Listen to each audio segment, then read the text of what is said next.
how are you approaching CLM adoption in the age of AI? Because a lot of businesses I see out there still are trying to figure out the right skill set of teams that they need to have in the world of AI, the right kind of processes that you need to put, because AI has changed a lot in terms of the way we work, the kind of access to information we have, and the kind of things that we are even able to do these days, right? So what's your approach to helping customers adopt AI as a part of their CLM tech?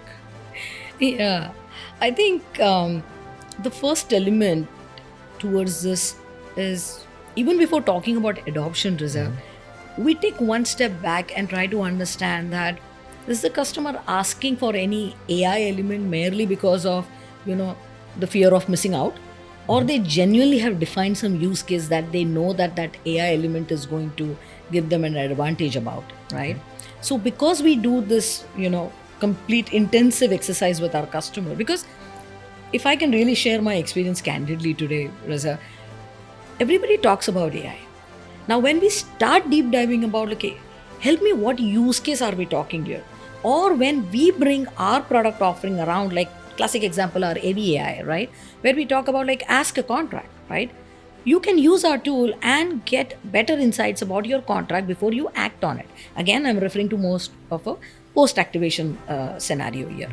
But if that's not what your area is referring to, and you are talking about having an agentic AI enablement being there to do something else, then you need to have that definition with you. Of course, Aavenir, like our team, would certainly help you to come, or understand it better.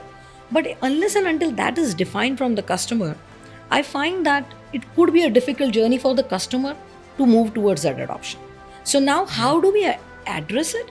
Well, first, this definition helps. Like, what is that outcome that you're trying to achieve by introducing AI? And what is it that it would take away as a pain that you can then start focusing on something else that can, of course, give you better advantage? Now, once we do that, that's where we help them to get an understanding of that AI offering them either a metric that is very tangible, right?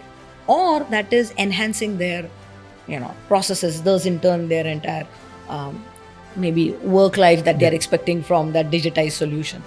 So that would be my take on AI adoption. I think unless we have defined it what it is going to achieve, we really don't jump on getting that adopted, because that automatically will happen as a byproduct.